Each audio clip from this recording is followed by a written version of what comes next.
Sikhuluma ngaphasi kwesihloko le ngesingisi ngisibeke ngathi the role of parents in directing their children to Christ.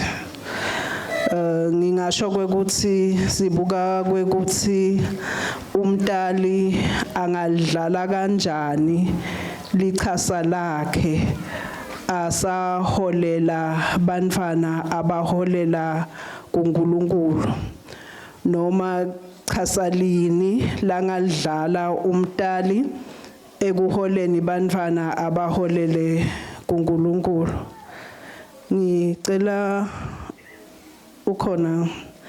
Ngicela usifunzele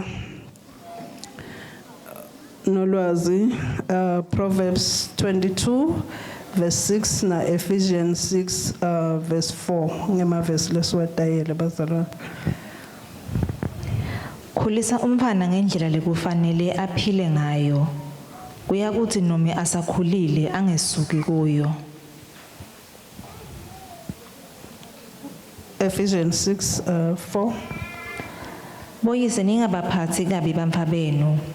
Badzimate babe nenzondo. Kodwa bakhuliseni ngekubayala nangekubacondzisa ngempilo yebuKristu. Ngicela sibongele ivila laNkulunkulu. Emini Nkosi uNkulunkulu uyaphila kuze kube phakathe. Siyabonga Nkosi ukuthi ukhona nakulokuhlangana kwethu namhlemini. Live lakho babe liphilile. Siyathandaza ukuthi ukhulume ngalo etinhlitweni tethu kuze Nkosi lisigucule sibe ngiloko lofuna sibe ngibo egameni laJesu Kristu. Amen. Ngicela ukuqala bazalwane ngekwekuthi bantfwana noma umfana liBhayibheli ku Psalms 127:3 lithi usipho usibusiso ulifa lelivela kuNkulunkulu. Amen.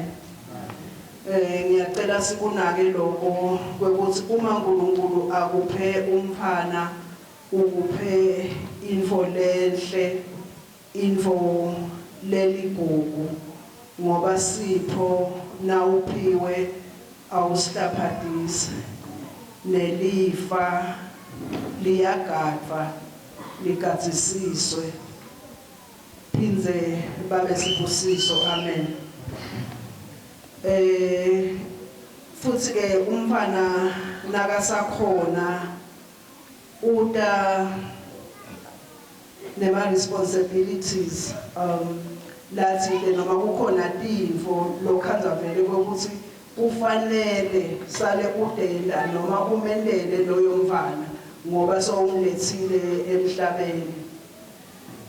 Nawufunza ukomhlahlakene lokho labakubhalayo ama-conventions abo ayakhuluma ngemalungelo ebantfana kwekuthi umfana ufuna kwekuthi aphatheke kanjani bese akhuluma nema-responsibilities bathi ilungelo lita ne-responsibility. Nathi ke njengebatali sinawo lama-responsibility kwekuthi uma somlethile lo mfana kunetintfo nakanjani lokugadzekile kwekuthi ufanele kwekuthi umelele tona. Kubitwa ngekuthi lo mfana unema-basic needs. Kuthiwa umfana kufuna kwekuthi adle abe nalapho angahlala noma alale khona aphindze abe ngilophilile ngentempilo aphindze aye nasesikolweni. Kungako nje uma umfana ungamikisi nalakangwane sakurectifya sasidathi nangabe ungamikisi umfana wakhe esikolweni DPM uyakubopha angithi ngoba nyalo sekulungelo lokumfana uthi wonke umfana bese esikolweni sihlanganela i-basic need. But ke thina labakholwako ngentulu kwaloko kune-responsibility uNkulunkulu lasinikete yona njengalo sesiwafundzile lamavesi lamabili asiniketa lokho ukuthi njengebatali labakholwako kufanele sikhulise umfana ngendlela lengiyo nendlela langeke asiko kuyo nasamdzala. Lo Proverbs uthi indlela lengiyo. But lo Ephesians ngiyamthanda ngalokuthi ubese uyayi-unpacka noma uyayichaza lendlela yokuthi nguyiphi lendlela lefanele ukuthi sikhulise lo mfana ngayo. Uthi boyise ningabaphathi kabi bantfabenu badzimate babe nenzondo, kepha bakhuliseni ngekubayala nangekubanzisa ngempilo yebuKristu. Lokusho ukuthi lendlela engiyo lefanele ukuthi sikhulise ngayo bantfana bethu ngulendlela yaNkulunkulu. Lithi iBhayibheli noma sebabadzala angeke baze basuke kuyo. Uma ufunda lamanye emahumusho aze akhuluma ngekuthi mbambe ngesandla umholele noma umgosele kuNkulunkulu. Amen. Ngizamleke lokubuka kwekuthi ngoba ngalesingisi lokukhulisa likhuluma ngekutrainer. Ngicabanga ukuthi sonke sikudayele lokutrainer noma ukuqondisa ngendlela lethile. But kuze kwenteke kahle bazalwane lokuthi lo mfana simkhulise ngalendlela lengiyo lefunwa nguNkulunkulu, kufuna silungise leliground lapho khona sitamkhulisa khona. Ngalesingisi ngithi create a conducive environment for effective training, ukuthi kuze ibe nekuphumelela lendlela lesitawukhulisa ngalo kufanele sente ukuthi lo mhlaba wethu uvunzile enough kuze kuthi leyo training yendeke. Sikwenta kanjani ke lokho? LiBhayibheli lichaza kamhlophe lokuthi ezibadali sifanele lokuthi bantfana sibathande.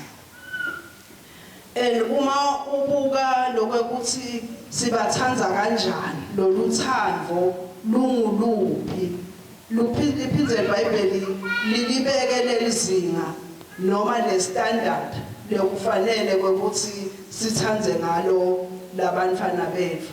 Uma ufundza eMahubo 103 verse 13 lapho uthi njengoba uyise anesihe kubantfa bakhe ngalokufana nabo simakadze unesihe kulabamesabakho. Amen.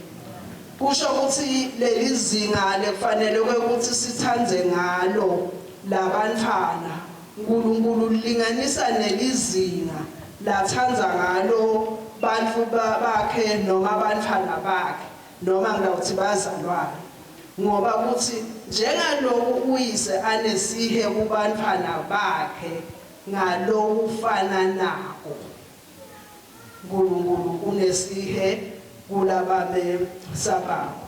So lisetulu lelizinga bazalwane uma sicabanga ngelithando lwaNkulunkulu. Ngicabanga ukuthi sonke noma ke labanengi bethu la siyati ukuthi uNkulunkulu usithanda kangakanani. Kuye kuvakale ebufakazini bethu nasetingomeni lesitihlabelako. Size sithi kodwa kuJesu noma umanikiniki angeke akubute lutho, uDavide akugone ngemkhono yakhe. Sisithathaphi lesibinzi sekuhlabela kanje? Ngiloko ukuthi sinale assurance noma ngale siciniseko saloluthando lwaNkulunkulu ngathi. Amen. Lelithi iBhayibheli walithanza live kangaka waze wanikela ngendvodzana yakhe lebeyiyodwa. So luthando lwamphusha uNkulunkulu kwekuthi ente lokuthile ngemuva. So ezibadali sibitelo kwekuthi bantfa bethu sibathandze kanjalo ngoba kuthi ngalokufana nabo. Luphindze lubekise ngamake kuthi njengalo that Isaiah 66:13 kuthi njengemfadi nakadududa umphanakhe ngiyawunidududa kanjalo. In the same way I will comfort you. Bese liyabuta ukuthi khona imfati lomunyisa umfana bese so uyamkhohlwa. But lithi noma ke bekangamkhohlwa koja uNkulunkulu angeke asikhohlwe. Amen. Noma lo mfati bekangamkhohlwa lo uNkulunkulu mina lo mfana but uthi uNkulunkulu uthine ngeke asende njani asikhohlwe. Wendiwa yini uNkulunkulu indlela lasithanza ngayo ukuthi angeke aze asikhohlwe. Lokho kusho noma ngabe sesendeni but ngeke uNkulunkulu aze asikhohlwe. So lo unyusa lelizinga lokuthi nangabe lo mfana umthanza ngalo lithando lagathe ukuthi uNkulunkulu umthanze ngalo angeke umkhohlwe engeke umwrite off. Amen. Angeke umwrite off nangabe lo lithando lomthanza ngalo unalo uNkulunkulu lasitshela ngalo namuhla. Amen. Ngaphandle kwethando bazalwane kukhulisa kwethu bantfana utohamba edubu ngeke ufinyelele etinhlitweni tabo because lo mfana ufuna aluve lo thando kuze kuthi noma sokhuluma letinto taNkulunkulu akhone ukugela.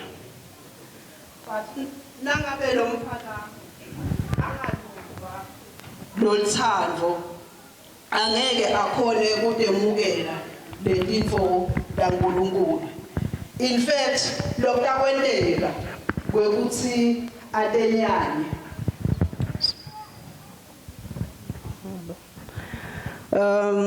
kulikhuni kakhulu ke kithi thine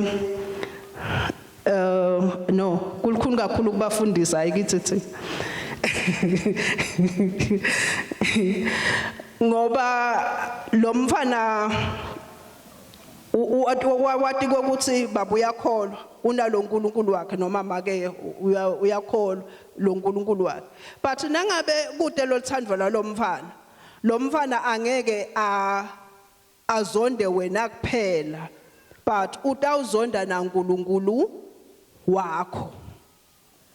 Lokusho ukuthi makude kahle lo thando esikhundleni sekuthi bantwana sibadvosele kuNkulunkulu sitabakhweshisa kuNkulunkulu. Ngibukile ke lalo kwekuthi loku trainer ndangicolela ngalitfoli kahle leligama lesiswati lelingasho loku trainer but kusho kufundzisa umuntu noma silwane a particular skill or a type of behavior through practice and instruction over a period of time. Nginakile ke lokwekuthi lo over a period of time usho kwekuthi i-training noma kukhulisa umuntu akusiyo i-overnight thing but yinfo lechubekako uze ulibone lo litshintsho lofisa kwekuthi ulubone over time. Ngutiphi ke letindlela lesingakhulisa ngato umfana kule nchazelo lengiyitfolile ngetelo kwekuthi uma ngabe bantfana sitabakhulisa kahle kufanele kwekuthi sibalalele siphindze siphile modeling lempilo yebuKristu lesifuna kwekuthi bayihawukele noma bagcine bayiphila bese sesiyabafundzisa instruction sibanike sibatshele And then sisakwenda lokho ngithi tekufuna kakhulukhulu sinake inhlitiyo. We must focus on the heart than focusing on the behavior, because behavior is symptom. But kufuna sibuke enhlitweni bese sesiyabalalela sesakha budlelwane lobuqinile nabo sesiyabafundzisa sesakhe emathuba ekuthi balive livi laNkulunkulu sesithandaza nabo siphindze sibathandazele siphindze sibacondzise lapho kufanele ukuthi sibacondzise khona, meaning discipline. Ngisho kuthini ke ngeke kufuna sinake kakhulu lenhlitiyo leni sinake inhlitiyo. LiBhayibheli mawufunza Proverbs 4:23 lithi ngetulu kwako konke londvolota inhlitiyo yakho ngekunakekela konke ngoba kuyo kugeleta tiyalu tekuphila. Bese nawuchubeka liyasho lokuthi konke umuntu la kwentako kuvela enhlitiyweni, ngabe ukwenda ngekuthi uyakhuluma noma ukwenda ngetendo, but kuveta kwekuthi kunani enhlitiyweni. Says that umuntu lokunetinfo letinhle enhlitiyweni yakhe utawukhuluma aphindze ente tinfo letinhle, kanangabe kunetinfo letikabi utawukhuluma aphindze ente tinfo letikabi. Ekseni ke Sunday school 10 to 12 basendele umdlalo lapho khona bebakhombisa kwekuthi tinfo letingaba khona enhlitiyweni noma tinfo letikabi. Uma ufunza incwadi yaMateyu 15 uqala nje la kubo verse 18 kuthi kodwa lokho lokuphuma ngemlomo kusuka enhlitiyweni futhi nguko lokumngcolisako umuntu. Ngobe enhlitiyweni kuvela imicabango lemibi nekubulala nekuphinga nebugwadla nekuba nekucalemanga nekuhlambalata, nguleto ke tinfo letimngcolisako umuntu. Amen. Lokusho kwekuthi uma ngabe sibuka tonke letinfo leti kuveta lokho lesikubona la ngaphandle, but le Bible lisifundisa lokwekuthi lokho lokubona ngaphandle kusuka enhlitiyweni. So ngiko ke ngithi uma sibakhulisa kahle labantwana asinake kwekuthi kunani enhlitiyweni. Esikhathini lesiningi uyakhuluma nemfana aqale emanga angithi sende njani simshaye utreater in lapho isymptom awukanaki kwekuthi lamanga aphuma kuphi.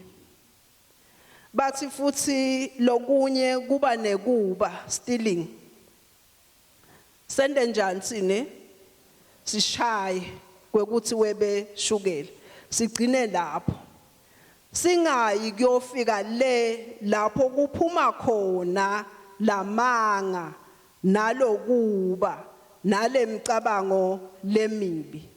So i-challenge yami ke namuhla emini ithi sisabakhulisa abantwana naka inhlitiyo lekufanele sikulwele kwekuthi kuchinje inhlitiyo ngoba tonke letinfo tichamuka enhlitiyweni. Kungaba ngiloku la kukhulumako lokungilamanga, kungaba ngiloku la kwentako lekungilokuba, but konke letinfo kuchamuka enhlitiyweni. So asinake inhlitiyo. But now ufunza incwadi yaJeremiah 17 verse 9 liyasikhombisa kwekuthi inhlitiyo ilukhuni kangakanani. ngalesingisi lithi is deceitful above all things and beyond cure. Who can understand it? Lenye version, that's the message. It is hopelessly dark and deceitful, a puzzle that no one cannot figure out. Lel verse leli ku Jeremiah lisikhombisa kwekuthi kuchinja inhlitiyo kulukhuni. And futhi uma ukubuka kungetulu kwemandla akho ungumdali. Kungetulu kwemandla akho ungilomfana lokufuna kwekuthi kuchinje lenhlitiyo yakhe. Uma ke uchubeka ufunza incwadi ya Hezekiah 36 verse 26. Lapho liyasitshela uNkulunkulu uthi ngiyawuninika inhlitiyo lensha ngifake umoya lomusha ekhathikini ngiyawukhipha inhlitiyo lelitshe kini ngininike inhlitiyo yenyama. Leli verse leli ke ngithatha ngekuthi liyasitshela ukuthi ngubani lonemandla ekuchinja inhlitiyo. Lokusho kwekuthi kwethu kwekuthi sikhone kwekuthi banfana sibendele metfuba ukuthi bevele ivla uNkulunkulu siphindze sibathandazele so that uNkulunkulu atochinja inhlitiyo tabo. Ngithi ke sitawuyati njani lenhlitiyo yalomfana? Kufuna ukuthi simlalela ngithi. But uma umlalela lo mfana kufuna kube nalobudlelwane lobuqinile kuze kwekuthi akhone ukuthi akutshele liqiniso. Utokhona kwekuthi lenhlitiyo uyibone kahle, because uma sewuyati kahle you will know what to say and what to do. So kunembuto lengibenayo la kwekuthi singayisebenzisa kuba buta abantwana bethu such as that ikhona kusivetela lokusenhlitiyweni yabo.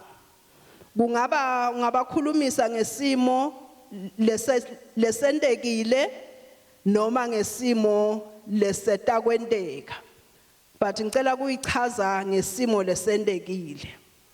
Asengibekise kwekuthi bantwana labancane bayathanza kulwa bashayana ngithi. So uyambuta ke kwekuthi uma kwenteka lokuthi what happened. Uma ngabe kunalobudlelwane lobuqinile utakutshela leliqiniso kusuke bani wendani kwabanjani.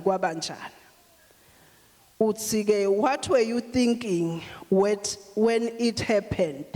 Ufuna kuthola imicabango yakhe. Ngicabange kumshaya, ngicabange kumlalela endleleni, ngicabange whatever. But wena unaka lokho ukuthi kulendlela la khuluma ngayo ngubani lo hleli la sihlalweni senhlitiyo. Ngoba lendlela akhuluma ngayo kutawuveta kwekuthi ngubani lo hleli la sihlalweni. How did you feel when it happened? Uve kanjani? Kufuna uweve nema emotions akhe lo mfana. Lokho kutawenteka nabe kunebudlelwane kuphela. Akusibo bonke badala abangayibuta lembuto le. Bakutfole lokho la kufanele ukuthi bakutfole. And then what did you do in response? Maybe ngimshayile, maybe ngibalekile, ngente lokho lenginanga. But wena solo ubuka kwekuthi esihlalweni kunabani. What did you hope to accomplish with your actions? Uyasho sibeka cabanga ukuthi utakwendana. So yambuta kwentekile lokho. What were the results? What did you reap? Ngifuna ukuthini bazalwane? Banfana labanengi thina lokwasakhula. Bekuthiwa ngeke weyiswe ngumuntu longangawa ngithi.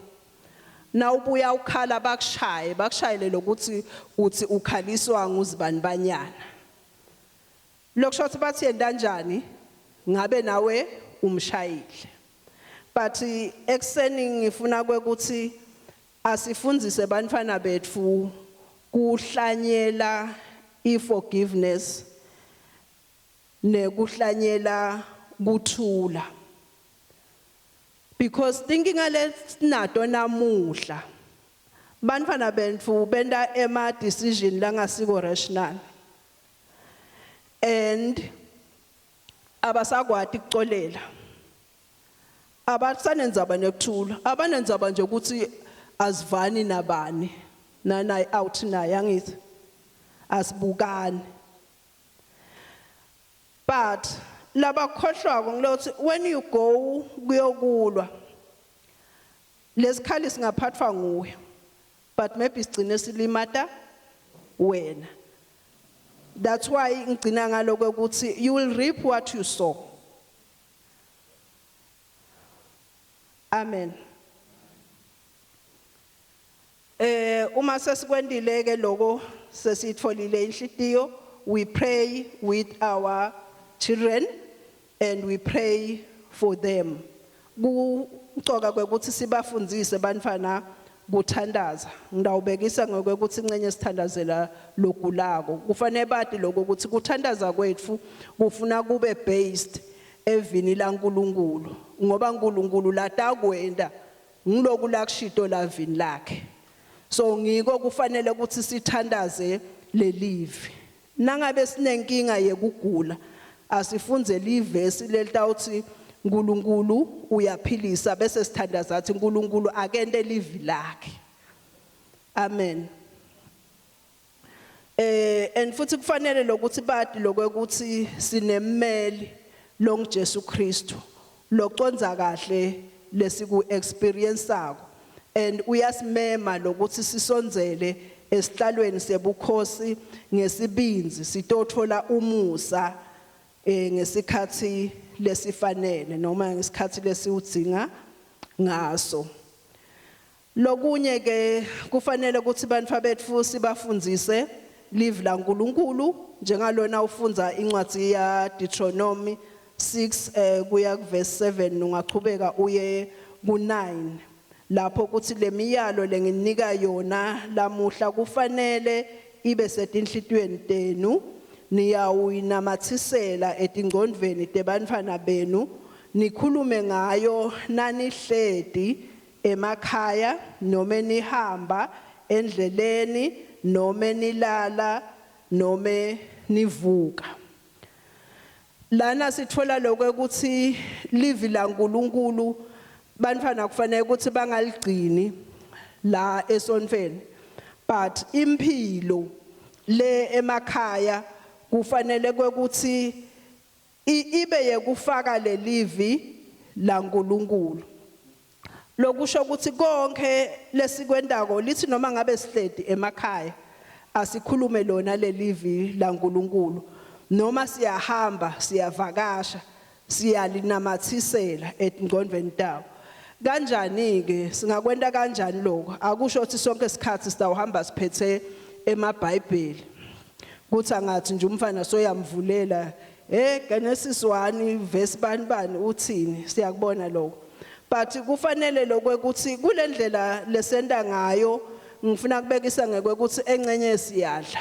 sivamile ukuthi sithandaze nasidla ngithi kufuna bathi bantfana ukuthi lokudla akusiko nje kwekuthi babe uhambe wayosebenza kwaba nemali wathenga kudla sabuya sadla noma uhambe wayesimini walima sabuya sadla bafuna kwathi lokho ukuthi uNkulunkulu losiphe lokudla nangabe babe uye ensimini wayolima kwabuya lokudla wena njengemtali kufuna ukusho lokho ukuthi vele uNkulunkulu siyambonga ngalokho ukuthi uphe babe mandla kwecala ekuphila kwesibili ekuthi akhone kuyolima wase futhi uNkulunkulu nisa imvula yakhe nangabunisele uNkulunkulu wente ukuthi kube nalamandi ekunisela so babone lokuthi sosiyalele nako uNkulunkulu noma ngabe umphathela impahla noma ini hey bonga uNkulunkulu kwekuthi ukhona kube nemali ngikuphathele lokho noma ngabe senguye kenyalo utawubuya nereport ujabulile esikolweni kwekuthi uphasile njani njani menda abone ukuthi usitwe uNkulunkulu bonga uNkulunkulu lokuphe lengcondvo yekwekuthi uphase mbonge futhi kwekuthi uNkulunkulu wendile ukuthi wena awukaguli kule term uye esikolweni yonke emalanga waphasa nangabe ugulile wendile kwekuthi noma sowugulile waphila waphinze waphasa silicinzetele ngoba asilinamathisele etingcondweni tabo kungabi nje kwekuthi bantfana bathi kwekuthi my dad my mom kukahle but kufuna bathi ukuthi emva kwa lokho the source of everything uNkulunkulu sitakushiqilela ke ngendlela lesitakwenda ngayo emakhaya sihamba silala sivuka liphinde lilandzelako ngithi yakha ematfuba ekwekuthi bantfwana bafundziswe livi laNkulunkulu senda kahle siyabaletha la ku Sunday school kungenteka futhi siyabathengela tincwadzi siyabandela amavideo ukuthi babukele balithole livi laNkulunkulu keja nje ngicela kugcizelela kwekuthi kumcoka sokhulumile make noZipho la ngithi temine community matters kwekuthi lo mfana bonke bantfu lathinthana nabo kumcoka kwekuthi ubati and ubanake ungumtali because as wena usafaka lelivi laNkulunkulu ubafundzisa lona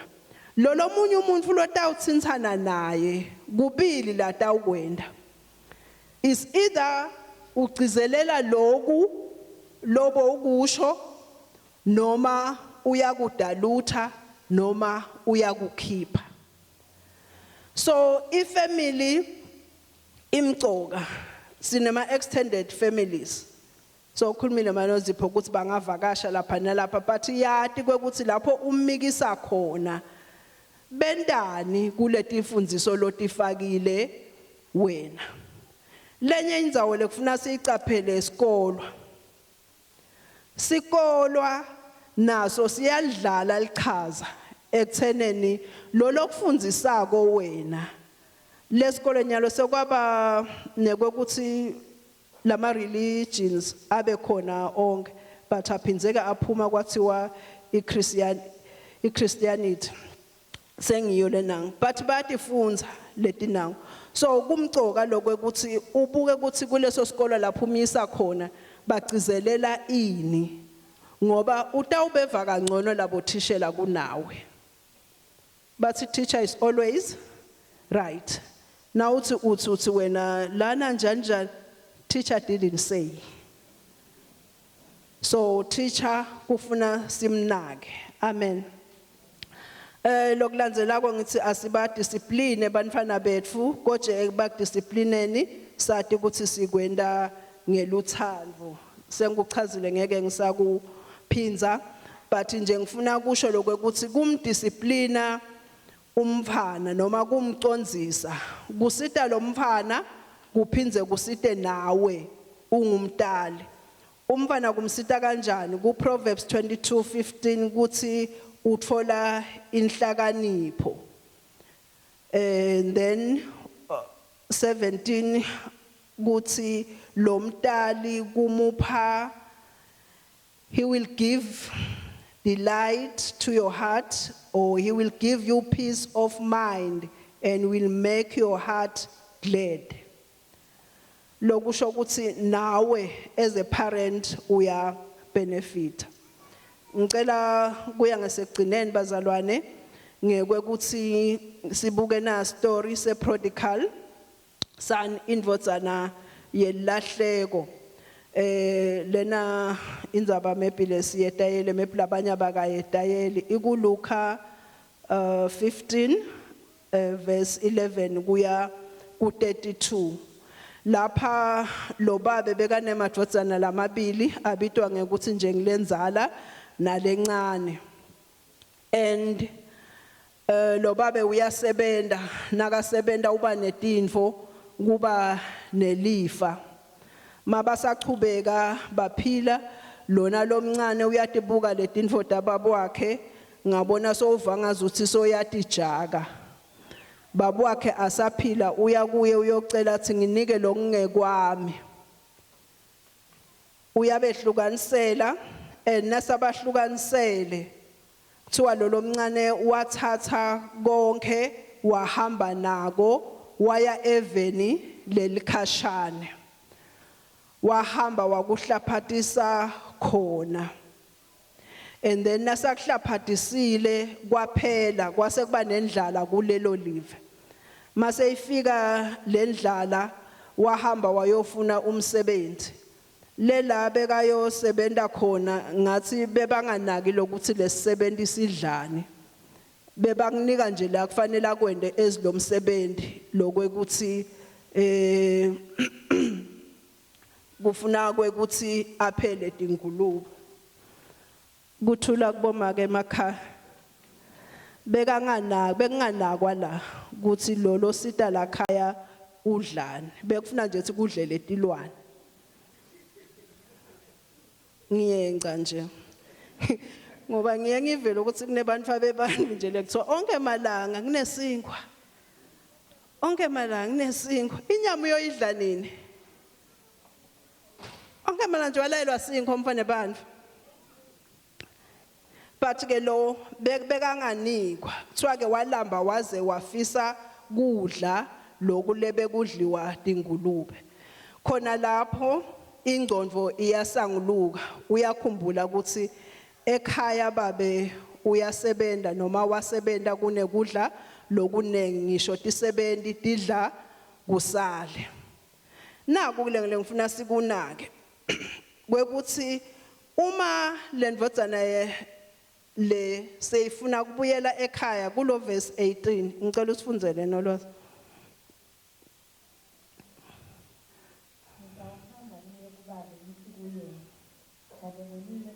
Nakuwe. Okay, uthi utawuhamba aye kubabe afike athi wone uNkulunkulu nakulo babe. Lengunaka konke la ngilokho ukuthi noma lo mphana lo bekasahambe wahlaphathisa lelifa sekashaye umhlaba ngeSiswati. But kwathi khona lapho nakasanguluka wakhumbula wathi home is home. Lokho kwendiwa yini?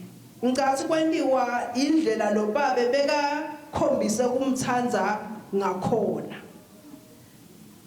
Akusiye wonke umfana lo tathi nakashawe ngumhlaba athi home is home. Kukhona labanye lo tathi nakwendeka letinfo letinje ukhanze ukuthi uthi ngingangena ngakuphi aze ende tinfo letimatima because uthi ngidawungena ngakuphi. Lona asiva ngamakhe ngoba ngeSiswati ke bese ethi ngena ngakuba kumaka ngithi senguye lo tawuhamba yokubika tabancusa uthi sowubuyile zibanibanyana noma ke bekade ungena ngala kubhuti wakhe kuthi ubotshela time uyabo ngoba noma ashaye icinga kude ukuthi ukhona yini nakangekho ngilapha ngakhona kungena khona. But this one said, I will rise and go to my father. Nangifika kubabe, I am sure babe utaba nendlebe yekufa. That's why I will say to him. Lombala lo sho ngetinfeting 2. Kuthi babe uyangithanda noma nje I will go. Futhi babe ungibabelo lalelako. So I will say, I will tell my story. Usho njalo. And guess what? Uyahamba nakahamba lithi liBhayibheli nawufunza lo verse 20 babe wakhe wambona asekudze wathi this is my son.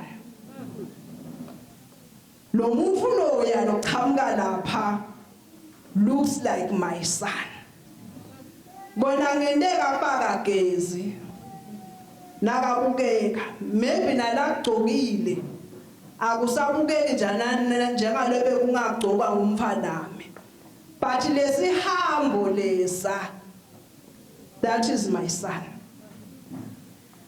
Wathi nakambona akhashane kangako lithi iBhayibheli he ran. Angimathi bekamzala kangakanani, but akazange anyonyobe, akazange ashaktele, he ran. Nakafika kuye lithi iBhayibheli wamhaga wamanga ngemkhono. Can you imagine umuntu lo uyeta ingulubeni akagezi ingulube nje dinginukela uhamba lapha nje wenza uve ukuthi ngathi kuhlala ingulube la. But this father, because of the love labekanalo ngalomfana, wamhaga akazange amnake kwekuthi ugcokeni kungcolile and unuka kangakanani. Lithi iBhayibheli wamhaga. Wathi nasamhagile, he kissed him. Amen. Siyalibona loluthando longaka bazalwane. Akazanganaka ukuthi umaniki kangakanani. But in the moment as that is my son, wathi angenza ukuthi ubuya unjani. So long ngijabulisako kwekuthi lo mfana ubuye aphila. Ngiyaphinza bazalwane, akusibo bonke labantathi nabashaye umhlaba bakhone to come back home as they are. Akazange engcenga semfuleni ayogeza, but what I will rise and go to my father. Nangifika kubabe, I will say, I will tell my story. Ligama lenkosi alibonga. Kuthiwa ke babe wakhe wase soyamhlabela akasamengcisi naseshaweni. Kwahlatshwa litholo kwathiwa buyani sidle sibonge uNkulunkulu kwekuthi lobe kafile so uyaphila, lobe kalahlekile so utholakele. Kwase kuba nemsindvo wekuhlabelela nemsindvo wekujayiva. Kanti indvodzana lenzala ayikho nayikhuphuka emasimini seyiva lo msindvo. Athi kumfundisi Gumbi ngewani lo msindo. Bathi yabuta yasho njalo ukuthi wabita 7 wathi lo msindvo lona wani.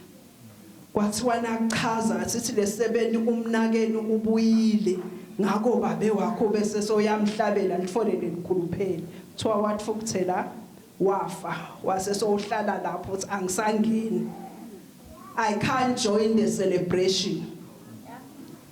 But lithi iBhayibheli kwaze kwaphuma lo babe. Angimade ngincindeka umfana abantu bacela wathumela iSebeni wathi mbiteni bo. But lithi kwathi made lokho sikhona lokwendeka before. Kwathi made kwaphuma babe wakhe naye wayomncenga. Why? Uconsent ngema relationship kule family. Uconsent nge-relationship yemadvodzana akhe. Kuthi I can't leave them. Sebangasakhoni kuya kalomunye kuyo celebrate. Angeke ngibashiye bakulesimo lesi bangasakhoni kujabulelana. And then wamncenga uthi lo babe ithi lendvodzana lenzala nakhuluma nayo ithi your son neversion lethi the son of yours mina uzange wanginika lutho solo ngiyasebenta but when the son of yours ibuya so ihlabisa lelikhuluphele wenda njani uyamshaya ngalamagama wayingasabi ngibhuti wakhe akasho ngani ukuthi uma bhuti wamabuya so yamhlabisa but uma lendvodzana yakho ibuya kuyohlaphathisa lifa netingwadla uphinze uyihlabela lenkhulu lalela uthini lo baba uthi wena ngihledi nawe konke kwami kwakho but ngithanda la nakasa referisha lendvodzana lencane kwekuthi uthi umnakeno bekafile akasasho simayisana why asho njalo uzama kubisela lo budlelwane noma lendvodzana lenzala ithi the son of yours but uthi lo babe your brother sewubuyile cela kuchallenge bobaba ekseni noma emini singakhona yini kuba nginangibabe nami kwekuthi banifana ngoba lo babe lo bekasebentile kunelifa lo babe siyeva lokuthi letimfundiso bekatifakile ngiko lo mfana tawuthi ngone uNkulunkulu ngona nakuwe lokho this parent had done his part but still khona lapho umfana wahamba ngifuna ukuthi bazalwane kube besingaku understand ukuthi inhlitiyo ichinjwa uNkulunkulu nekwekuthi umfana uyaphunyuka wende konke lebe ungakwenda besingeke sisolane njengalo solana namhla ngoba namuhla bese kuyabukwa ukuthi bakhulumani bokhetho abantu bangabani nethi bakuphi hayi wena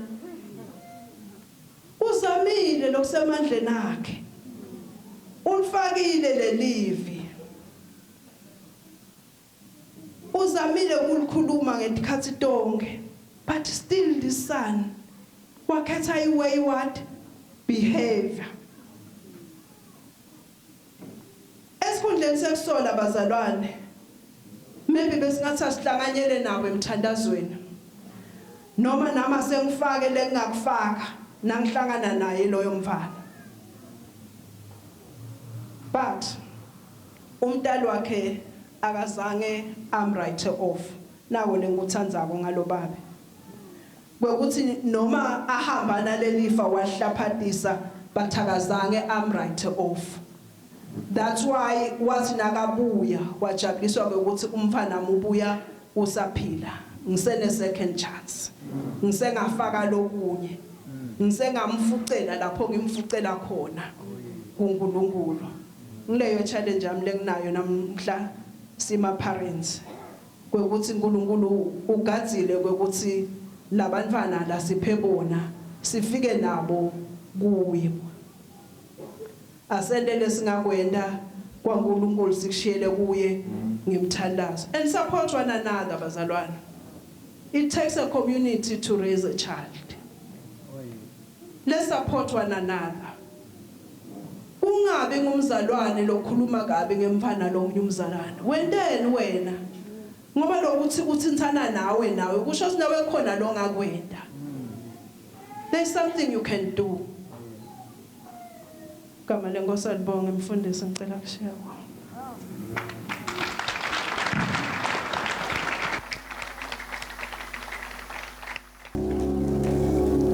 Baba wethu longcwele siyabonga sibonga uNkulunkulu wethu lo mlayeto losinikete wona sibadali lamuhla. Number 1 kusitshela ukuthi usinikete irresponsibility lengakanani lenkulu. Ngaleyo responsibility si accountable to you ngemhla wekuphela. Kuthi baphi bantwana losinikete bona uma sivela embi kwakho. Thank you. Awashiyi ngaphandle kwelusido. Livi lakho lukhona, moya wakho ukhona. Wasinika libandla lelinsika yeliqiniso kuba singahlonyiswa ngalendlela. Kuze kuthi singasho ukuthi besingadi kusifune sendeni. Sewukhulumile babe wethu longcwele. Hallelujah. Sinemsebenzi lomkhulu. Umsebenzi lesinawo ukuthi singabalahli ngaphandle, singadineki lithawula noma ngabe sebahambe balahleka emajukujukweni. So long as baphila njengalo babe lwathi kule ndodzana yakhe abe solahlethi njalo ayibhekile ukuthi umntwana nami tsemata abuye wasina savela abuye wangasambaleli iphambuko nako konke lokunye ukuthi bowendani kwakunjani uthi lo babe welcome home my son. What manner of love luthando lolunje luvela kuwe kuphela. Siphe leyo nhliziyo ngebantu bethu. Sibafukamele ngemthandazo. Sibathandazele, sibafundzise indlela lekulaba ngeyabo. Ngoba noma umhlaba sobashayile, gcineni bayawukhumbula ekhaya. Uze ngiyabuyela ekhaya kubabi. Ngibuyele ekhaya kumake kubadali bami. Noma ngibonile kakhulu, kodwa ngoba ngiyathi ngahamba bana leyo nhliziyo yakho. Lethi nginesihe ngabo. Ngeke ngikukhohlwe. Uma uvela sewukonakele siyacolela. Kukhulu baba lesikufunzile lesikubambile. Shengathi moya wakho angehlela kithi sibadali. Lamuhla lomlayeto uthi nangabe kukhona lapho sekuhliphike khona. Sinemsebenzi lomkhulu ekuhlanganisa. Kubuye le relationships akheke aye phambili. Akunawuhlala kunje. Siyabonga Nkosi. Asathi lokusihledi phansi la enkonzweni kusi lo mdali ngamunye linjani likhaya lakhe. Kepha lolo sokukhulumile kuenough. Kusibambisa ngako kuze kusiphindze futhi kwakhiwe ubudlelwane. Sibuyele siphile egameni lika Jesu Kristu. Ncekukade yakho lokhulume ngayo namuhla. Siyamthandazela nemndeni wakhe. Nabo Nkosi ubahambele. Your blessing ibe inenge ekhaya labo. Badokhona kwelapha libandla lakho nakusasa ngalokho lobaphathise kona. Hayi Jesu lo Nkosi manje kuze kube phakade naphakade. Amen. Let's give God the glory. Hallelujah.